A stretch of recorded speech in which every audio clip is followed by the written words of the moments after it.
Como tá o HIV em Portugal? Ao contrário do que muita gente pensa, não sou eu que tô espalhando nada por aí, porque eu já faço tratamento há 8 anos. E quando qualquer pessoa que vive com HIV faz o tratamento, essa pessoa se torna indetectável e intransmissível. O problema é o preconceito, a ignorância, que mata ainda milhares de pessoas no mundo numa doença que é totalmente tratável. Saiu um inquérito de Portugal, que eu vou tentar deixar o link aqui ou nos stories pra vocês, é um documento e você pode ler, e 997 novos casos foram registrados até o meio do ano de 2025. A maioria desses casos eram homens, mais ou menos 3 homens para cada mulher. A taxa prevalente, né, na idade ali que foi mais diagnosticado o HIV foi entre pessoas entre 25 e 29 anos, mas também houveram 5 casos em pessoas menores de 15 anos. Pessoas maiores que 50 anos também adquirem o vírus, pessoas na terceira idade, mais de 60, 65 anos também adquirem, tá?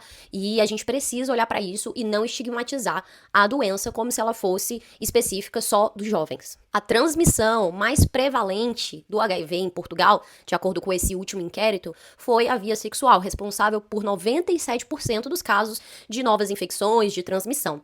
E pasmem, as infecções sexuais mais prevalentes foram as heterossexuais, tá? Então, o HIV, ele traz ali também um estigma, né? Assim como ele chegou no Brasil com aquela notícia, a epidemia gay, mas não é bem isso que tá acontecendo, não. Os heterossexuais precisam se cuidar, começando por cuidar da sua mentalidade.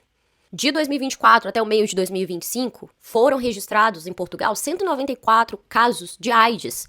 E Portugal segue, apesar de ter tido um declínio em certa parte do tempo, segue sendo uma das maiores taxas de AIDS da União Europeia. E isso se dá muito pela falta de adesão adequada ao tratamento. É por isso que não adianta só disponibilizar um monte de camisinha por aí, sem conscientizar os jovens de que HIV não tem cara, HIV não é só coisa de imigrante, não. HIV não é só coisa de preto, como me disseram aqui nos comentários. HIV não é só coisa de latino, não. HIV é uma pandemia, significa que é um vírus espalhado pelo mundo.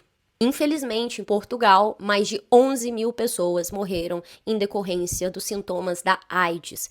E eu vou sempre lembrar de que a AIDS não é HIV. HIV é o que eu tenho, eu trato e provavelmente, se eu tratar bem, nunca vou adquirir, nunca vou desenvolver a AIDS. O que a gente precisa é de mais acolhimento para essas pessoas e elas verem que por mais que passe o tempo, elas precisam continuar cuidando pelo resto de suas vidas, sem jamais abandonar o tratamento. Dos novos casos de AIDS, ou SIDA, como chamam mais comumente em Portugal, 64% dos que desenvolveram a AIDS eram homens também. E geralmente homens têm dificuldade de buscar tratamento, de aderir ao tratamento adequadamente, de se render a fazer um teste, de assumir que podem ter tido um contato de risco, né? De assumir que são seres humanos vulneráveis também a adquirir um vírus. Porque no mundo, muito provavelmente, a maioria das pessoas já teve relação sexual sem se proteger.